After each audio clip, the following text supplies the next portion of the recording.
This is ERi-TV, dear viewers. Welcome to English News Broadcast for this hour. I'm Barsabet Taghla, and coming up are the major headlines for today. Italian delegation visits various development sites. Diaspora nationals commemorate Martyrs' Day.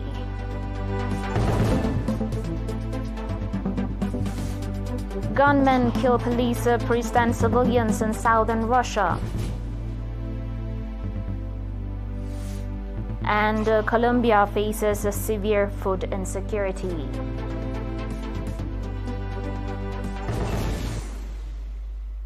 On your domestic reports, the senior Italian delegation led by Minister Adolfo Orso and including CEOs of various companies visited various development sites in Dubarwa subzone as well as the railway station and repair workshop in Asmara.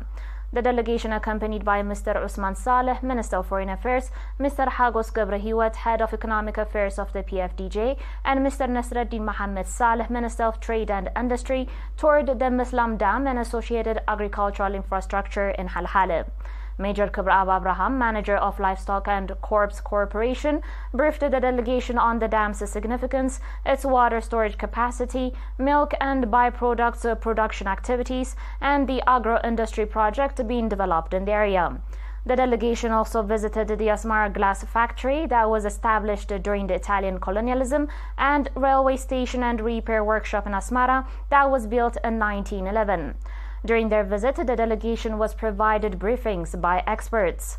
Likewise, Minister Amina Nur Hussein, Minister of Health, met and held talks with members of the delegation and Director of Telemedicine at Agostino Gemelli Polyclinic, Dr. Gabriele Rumi, and discussed on the modalities of bilateral cooperation and partnership in the medical sector.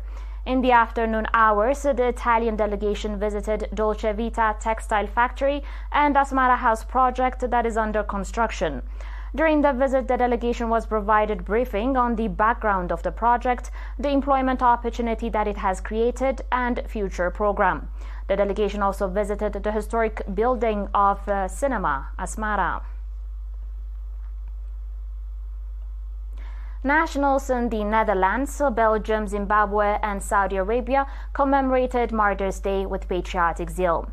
The commemorative event in the Netherlands cities of Amsterdam, Rotterdam, Amersfoort, The Hague, Leiden, and Utrecht featured candlelight vigil and cultural programs depicting the day. The nationals also expressed conviction to live up to the expectations of the martyrs and contributed €35,432 towards augmenting the National Trust Fund and assumed the responsibility of supporting 34 families of martyrs.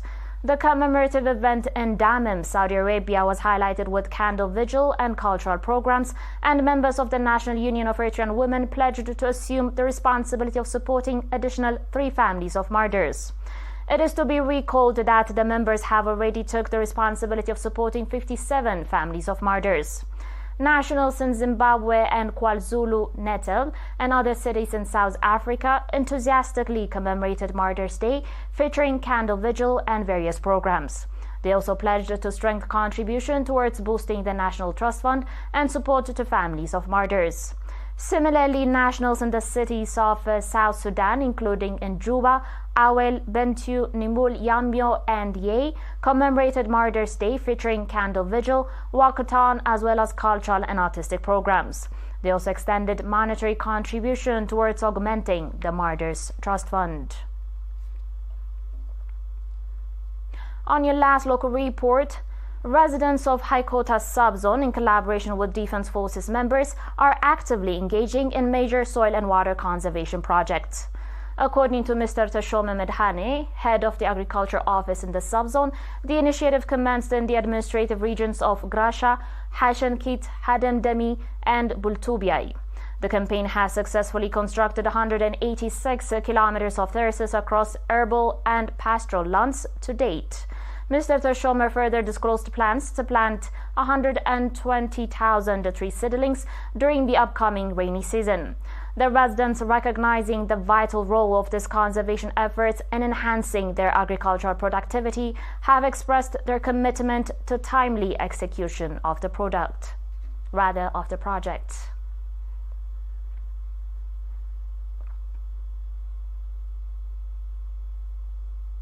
Dear viewers, we'll be back with your international reports and more, so please stay tuned.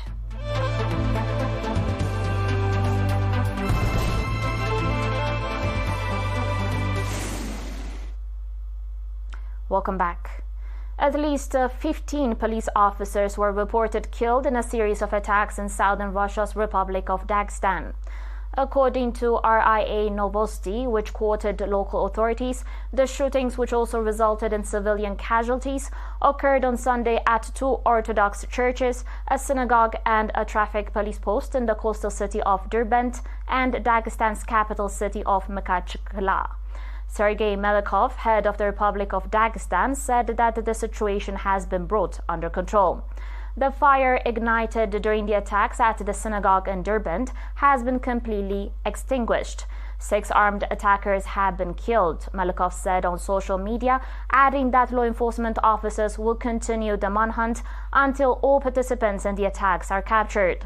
The Russian Investigative Committee has initiated criminal cases under the article related to terrorist attack on the shootings, and a counter-terrorist operation regime was introduced in Dagestan, according to National Anti-Terrorism Committee. On today's final report, more than 4.5 million people in Colombia are facing severe levels of food insecurity, particularly in rural areas, due to armed conflicts, low income, and high vulnerability to extreme weather events. The majority of these people are migrants, according to a report by the Global Network Against the Food Crisis. The report says 2.9 million foreigners, or 62% of the migrant population, face high level of food insecurity. About 14% of migrants face severe acute food insecurity. The crisis has put many people in dire situation as they have been forced to cut spending on household essentials. The report shows that acute food insecurity is also higher in Colombia's rural areas, where extreme weather events such as El Niño phenomena have triggered both drought and heavy rainfall. One analyst said Colombia can withstand these weather disasters through strategic planning. Dear viewers, you're still watching us on ERi-TV, and now recap of the major headlines. Italian delegation visits various development sites. Diaspora nationals commemorate Martyrs' Day.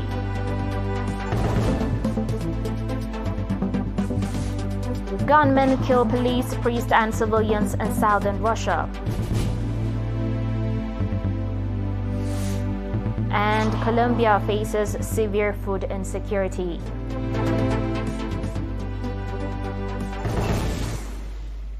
That was it for today, dear viewers. Thanks for watching and have a good one.